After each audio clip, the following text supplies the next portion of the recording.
हरियाणा से दिल्ली की राइड के अंदर ना इन्होंने भाई पैसा काट लिया एमसीडी का 100 रुपये। वैसे मुझे लगता तो नहीं कि ओला कुछ देगा। ओला का मेरे को सीन समझ नहीं आता इन पे। आलमीन। Yes sir. सर मैं अभी जो राइड प्रीवियसली लेकर आया हूँ ना, वो हरियाणा से दिल्ली की राइड थी, जिसके लिए मैंने 100 रुपीज़ एंट्री पे करी है दिल्ली की।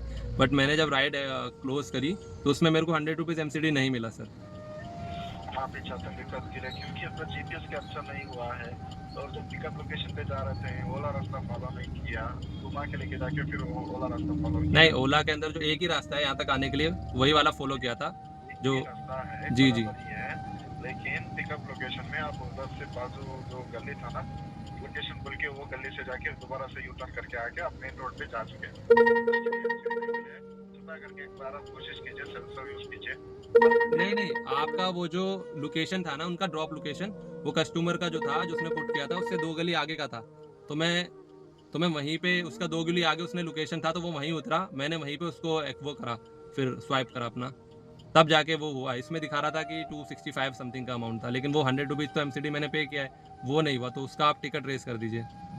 नहीं कर पाएंगे मिस्टर नेम, क्योंकि जीपीएस कैप्चर नहीं हुआ है, उसके लिए मना कर रहे हैं, सिस्टम प्रोसेस नहीं कर सकता ना। बट बिना जीपीएस के तो ओला अलाउ ही नहीं करता ना। बिना जीपीएस के बिना जीपीएस के तो ओला अलाउ ही नहीं करता। बिना जीपीएस के तो कोई अपनी राइड इधर से उधर ले ही नहीं जा सकता। इसके अलावा दूसरी जानकारी तो उस एक बार मेरी आप ये सुनिए, अगर जीपीएस अलाउ नहीं कर रहा है तो उससे एमसीडी टैक्स काटने का क्या लॉजिक है, ये समझ नहीं आया। क्या आपकी राइड हरियाणा से दिल्ली में ड्रॉप नहीं हुई है?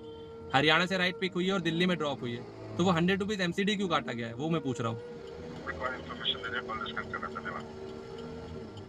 देखो भाई, ओला की सर्विस देखी, कह रहा मैंने इन्फॉर्मेशन दे दी, मैं कॉल डिस्कनेक्ट कर रहा हूँ। भैंस की आंख, वो अलग ही स्कैम चल रहा है भाई। पता है क्यों है? ये इसलिए है क्योंकि इन लोगों को ये पता है कि दिल्ली एनसीआर का ड्राइवर कुछ नहीं कर सकता है, उसके बस की कुछ नहीं है। अगेंस्ट इसके कुछ करना भी चाहे ना, तो पूरे लोग नहीं आएंगे। 4 लोग आएंगे तो 50 लोग इसके खिलाफ हो जाएंगे। अबे जाना, तेरे को दिक्कत हो रही है ना, मेरे को थोड़ी हो रही है। फिर जब उन्हें दिक्कत होगी तो फिर बोलेंगे यार हमें भी दिक्कत हो रही है इससे। अभी जैसे स्ट्राइक का ही ले लो, नहीं मानी तो इनको पता है, इन कंपनियों को पता है कि भाई इनकी कोई औकात नहीं है दिल्ली एनसीआर के ड्राइवर की, जो मन कर रहा है वो काटा। अब देखो क्या पैसा काटा है इसने, हरियाणा की राइड से दिल्ली में एंट्री करने का एमसीडी टोल खा गया। अगर इसने ये बोला कि जीपीएस ट्रैक नहीं हुआ, तो भाई उतना ही किलोमीटर पे आया हूं ना मैं उसको लेकर। भाई कस्टमर तो देगा नहीं, जाहिर सी बात है भाई। उसको दिखा दिया 265 की थी 6 किलोमीटर की राइड, उसमें 100 रुपये एमसीडी था, तो उसको दिखा दिया 165, उसने फट 165 कर दिया। आप बताओ भाई कस्टमर केयर किस लिए है? वो बोल रहा है कि भाई मैंने इन्फॉर्मेशन दे दी, अब मैं कॉल डिस्कनेक्ट कर रहा हूँ, और तुम्हारे सामने काट के गया वो। ओ भाई मेरे को तो समझ नहीं आता इन कंपनियों ने क्या ही कर रखा है। मतलब ड्राइवर को तो ये समझ रखा है कि भाई कुछ नहीं है ये, इनके साथ कुछ भी कर लो, ये कुछ नहीं कर सकते, जो कि बिल्कुल सही बात है, हम कुछ नहीं कर सकते हैं। और मैं इससे 100 रुपये ले भी नहीं सकता भाई, ये जो सीन है। अब इसका क्या मैप चल रहा है, क्या नहीं चल रहा है, अब रास्ता मुझे सीधा दिखा रहा है तो मैं सीधा ही जाऊंगा ना।